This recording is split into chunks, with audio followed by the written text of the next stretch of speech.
क्या आपको मालूम उत्तर प्रदेश के माँ बाप, मुस्लिम माँ बाप से कह रहा हूं कि 71% मुसलमान बच्चे या तो अनपढ़ हैं या फिर सिर्फ प्राइमरी जमात तक पढ़े हैं। कौन जिम्मेदार है? मैं जिम्मेदार हूं उसका। मैंने जाकर कहा था कि स्कूल मत खोलो, मैंने जाकर कहा था कि जमीन मत बांटो। बताओ इसका हिसाब कैसा लिया जाएगा, किससे जवाब हासिल करेंगे? उत्तर प्रदेश की जेलों में 28% मुसलमान अंडर ट्रायल है। समाजवादी पार्टी है, कांग्रेस पार्टी है, बीएसपी है। इनको ये लगता है कि मियां हमको छोड़ के कहां जाएगा। Very good. इनको ये लगता है कि ये मियां हमको छोड़ के कहां जाएगा, हम ही तो इसके चौधरी हैं।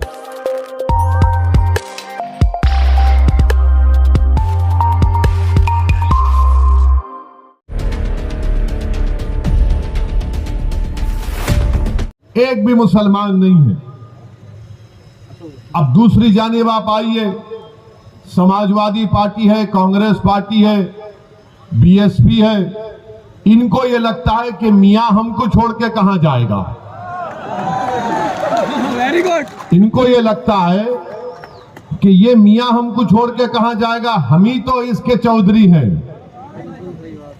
और हम ही तो इसको बचाते हैं, ये हमको छोड़ के कहां जाएगा।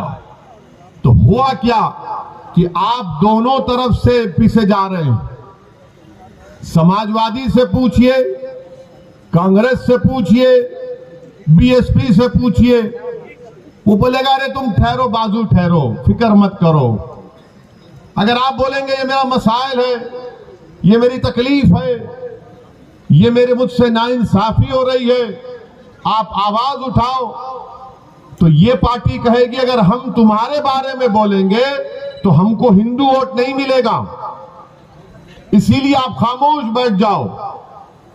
ये इनके अल्फाज हैं। अगर इस पार्टी में कोई इनका नेता मंच पर चढ़ जाता है और मंच पर सामने आकर बैठना चाहता है तो उससे कहा जाता तुम सामने नहीं बैठना, क्योंकि तुम 19% हो, जो 5% है सामने बैठेगा, जो 19% है पीछे बैठेगा।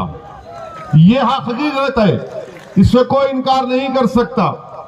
तो अब ऐसे माहौल में जहां पर आपकी कोई सियासी अहमियत अब बरकरार नहीं रही और अगर कोई कह रहा है कि उत्तर प्रदेश में मुसलमान अक़लियत की एक सियासी अहमियत बरकरार है, तो मैं उनके सामने बैठकर बातचीत करने के लिए तैयार हूं। मगर याद रखो 6-7 मिनट के अंदर तुम तकलीफ में आ जाओगे। मैं इतने जुमले और इतनी बातें दलाइल पेश कर दूंगा कि तुम नहीं बैठ सकोगे। अगर कोई कहेगा कि नहीं सेकुलरिज्म को जिंदा रखना है, मैं कहूंगा सेकुलरिज्म जिंदा ही नहीं है। अभी सेकुलरिज्म जिंदा नहीं है, संविधान का सेकुलरिज्म जिंदा है और जिंदा रहेगा हमेशा। मगर सियासी सेकुलरिज्म को तो इन्होंने मुसलमानों के साथ दफनाकर उसकी खबर बना दी, मुसलमानों के साथ उसको दफना दिया। अब ये एक आकर कहते हैं कि नहीं नहीं बाबा जिंदा रखो, अभी दफनाया नहीं है, जनाजा है, तुम अपने कंधे पर उठाकर चलो इसको। ये सेकुलरिज्म का जनाजा अब हम नहीं उठाएंगे। ये सेकुलरिज्म को, अगर सियासी सेकुलरिज्म की तुम बात कर रहे हो तो हमको इसकी जरूरत नहीं है। हमको वो सेकुलरिज्म की जरूरत है जहां पर हर मजहब के लोग इत्मीनान और इज्जत के साथ अपनी जिंदगी गुजार सकें, जिसका संविधान ने वादा किया है। संविधान के फंडामेंटल राइट को आप पढ़ेंगे तो उसी में लिखा गया। मगर ये एक तरफ सियासी पार्टियां हैं, चाहे समाजवादी हो, कांग्रेस हो या बीएसपी हो, और दूसरी तरफ तो बीजेपी है। इनके पास अरे भाई इतना लंबा हूं और तुम कितना लंबा होगे, बैठ। ये हमारे अब्बा की गलती, इतने लंबे हो गए, वरना नहीं थे हम।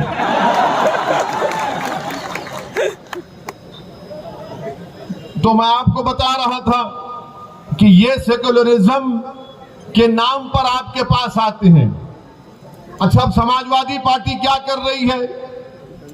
जहां कहीं शाम में मुस्लिम इलाकों में मैं सुना मुशायरा कर रहे हैं, हर जगह मुशायरा होता है। शायर आकर कलाम पढ़ता है, गंगा जमनी तहजीब, सेकुलरिज्म जिंदाबाद। अब बेचारा मुसलमान, अरे देखो कितना अच्छा बोला, मगर जब मुसलमान मुशायरे के बाहर निकलता है, अपने घर को जाता है, तो रास्ते में कोई उसको गाली देता है, मुल्ला कहां जा रहा है। उसको जब पता चलता है कि यार ये तो मुशायरा था, शायर ने तो शेर कहकर दाद हासिल कर ली, मगर मुझे तो रोज ये अल्फाज और अशार सुनना पड़ते हैं, मुल्ला ये मुल्ला वो। मेरे अजीज दोस्तों और बुजुर्गों, यही तल हकीकत है, इसको आपको समझने की जरूरत है। सारी दुनिया में ईसाई बिरादरी के लोग क्रिश्चियन क्रिसमस मनाते हैं बड़े जोश और खरोश के साथ, उस मजहब का एक अहम दिन होता है। मगर इस साल भारत में ईसाई लोग क्रिसमस नहीं मना पाए। कई वाकयात आए कि जहां पर ईसाई लोग क्रिसमस मना रहे थे, वहां पर हिंदुत्व जहन रखने वाले आरएसएस से वाबस्ता लोग जाकर उनके उस त्योहार में खलल पैदा कर दिए, उनसे बहस की। और जब उन्होंने, ईसाइयों ने, क्रिश्चियन ने कहा कि हम अपने क्रिसमस को मना रहे हैं, तो उन्होंने कहा नहीं, तुम कन्वर्जन कर रहे हो। कोई नहीं बोलता इसके ऊपर। इसीलिए मैं कह रहा हूं, याद रखो आप कि जब तक अक़लियतें अपनी सियासी अहमियत को बरकरार अगर रखना चाहते हैं, तो सबसे पहले आपको अपने दिमाग से ये पॉलिटिकल सेकुलरिज्म को निकालकर एक कचरे की कुंडी में फेंकना पड़ेगा। जिस दिन आप ये पॉलिटिकल सेकुलरिज्म को भूल जाएंगे, तो सच्चाई आपके सामने आ जाएगी। क्या बात है कि कोई पंजाब में जाकर सिखों के खिलाफ बोल सकता है? कोई पंजाब में जाकर सिखों के खिलाफ बोल सकता है? नहीं बोल सकता ना, क्योंकि सिखों को मालूम कि हमारी गीरत की कीमत क्या है। मगर हमको क्या मालूम, नहीं, सेकुलरिज्म, सियासी सेकुलर जिंदा रखना है। किसी ने सुनहरे गुरुद्वारा में जाकर बेअदबी की तो सिखों की गीरत जाग गई। मगर यहां पर क्या हो रहा है? रोज गाली दी जाती है, रोज बेइज्जत किया जाता है, रोज जलील किया जाता है, रोज रुस्वा किया जाता है। कोई रात ऐसी नहीं है जहां पर उस किसी बेटे की मां बेचैनी से करवटें ले लेकर अपनी रात नहीं गुजार देती फजर की अज़ान तक कि मेरा बेटा दूर है, कहीं जिंदा है या कुछ हो गया है। आप बताइए, ये हालात हैं हमारे वतन अजीज के, ये हालात हैं हमारे वतन अजीज के। मैं आपसे शिकायत करने आया हूं, मैं आपसे इल्तिजा करने आया हूं, मैं आपसे अपील करने आया हूं, मैं आपको नेता बनाने आया हूं, मैं आपको कायद बनाने आया हूं। मैं उत्तर प्रदेश में मुसलमानों की लीडरशिप और हिस्सेदारी की लड़ाई लड़ने आया हूं। मैं अपने लिए उत्तर प्रदेश को नहीं आया हूं। मैं उत्तर प्रदेश को अपनी जात के लिए या अपनी अना की तस्कीन के लिए या अपनी मकबूलियत में इजाफा करने के लिए या अपनी तकरीर के जरिए आपको जज्बात में लाकर नारे तकबीर अल्लाह अकबर के नारे लगाने के लिए नहीं आया हूं। मैं आपको एक पैगाम देने आया हूं, एक शऊर बेदार करने के लिए आया हूं, एक हकीकत को बयान करने आया हूं कि अब आपको उठना है, अब आपको उठना है मेरे अजीज दोस्तों और बुजुर्गों। कब तक आप बीजेपी के डर से, कब तक आप सियासी सेकुलरिज्म के इस झूठे वादे के ऊपर आप इन पार्टियों को वोट देते रहेंगे?